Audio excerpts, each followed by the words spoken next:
முதல் வாசகம். இஸ்ரவேலை என் சார்பாக ஆளப்போகின்றவர் உன்னிடமிருந்தே தோன்றுவார். இறைவாக்கினர் மீகா நூலிலிருந்து வாசகம். அதிகாரம் 5 இறைவசனங்கள் 2 முதல் 5 முடிய.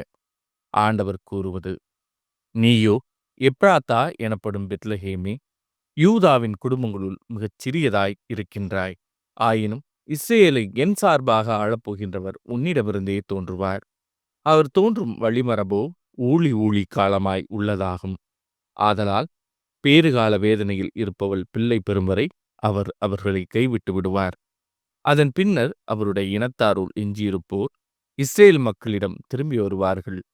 அவர் வரும்போது ஆண்டவரின் வலிமையோடும் தம் கடவுளாகிய ஆண்டவரது பெயரின் மாட்சியோடும் விளங்கி தம் மந்தையை மேய்ப்பார். அவர்களும் அச்சமின்றி வாழ்வார்கள். ஏனெனில் உலகின் இறுதி எல்லைகள் வரை அப்போது அவர் மேன்மை பொருந்தியவராய் விளங்குவார். அவரே அமைதியை அருள்வார். இது ஆண்டவரின் அருள்வாக்கு. இறைவா, உமக்கு நன்றி. பதிலுரை பாடல்.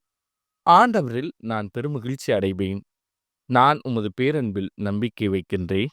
நீர் அளிக்கும் விடுதலையால் என் இதயம் களி கூறும். ஆண்டவரில் நான் பெருமகிழ்ச்சி அடைவேன். நான் ஆண்டவரை போற்றி பாடுவேன். ஏனெனில் அவர் எனக்கு நன்மை பல செய்துள்ளார். ஆண்டவரில் நான் பெருமகிழ்ச்சி அடைவேன். நற்செய்தி வாசகம். மரியா கருவுற்றிருப்பது தூய ஆவியால் தான். மத்தேயு எழுதிய தூய நற்செய்தியிலிருந்து வாசகம். அதிகாரம் 1 இறைவசனங்கள் 1 முதல் 16 முடிய மற்றும் 18 முதல் 23 முடிய. தாவீதின் மகனும் ஆபிரகாமின் மகனுமான இயேசு கிறிஸ்துவின் மூதாதையர் பட்டியல். ஆபிரகாமின் மகன் ஈசாக்கு, ஈசாக்கின் மகன் யாக்கோபு, யாக்கோபின் புதல்வர்கள் யூதாவும் அவர் சகோதரர்களும். யூதாவுக்கும் தாமாருக்கும் பிறந்த புதல்வர்கள் பெட்ரேசும் செராகும்.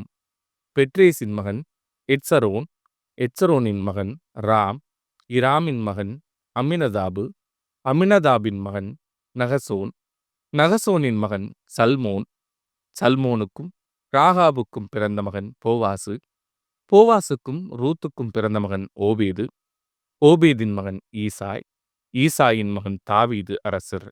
தாவீதுக்கு உரியாவின் மனைவியிடம் பிறந்த மகன் சாலமோன், சாலமோனின் மகன் ரெகபயாம், ரெகபயாமின் மகன் அபியாம், அபியாபின் மகன் ஆசா, ஆசாவின் மகன் யோசபாத்து, யோசபாத்தின் மகன் யோராம், யோராமின் மகன் உசியா, உசியாவின் மகன் யோத்தாம், யோத்தாமின் மகன் ஆகாசு, ஆகாசின் மகன் எசேக்கியா, எசேக்கியாவின் மகன் மனாசே, மனாசேயின் மகன் ஆமோன், ஆமோனின் மகன் யோசியா, யோசியாவின் புதல்வர்கள் எக்கோனியாவும் அவர் சகோதரர்களும்.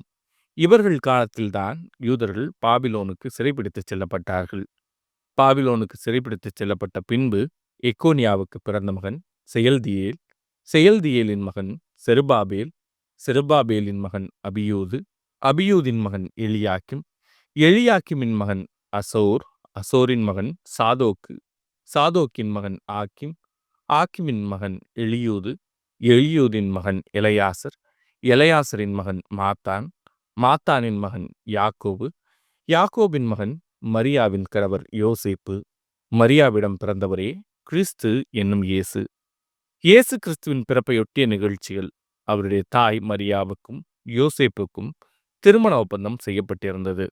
அவர்கள் கூடி வாழும் முன் மரியா கருவுற்றிருப்பது தெரிய வந்தது. அவர் தூய ஆவியால் கருவுற்றிருந்தார்.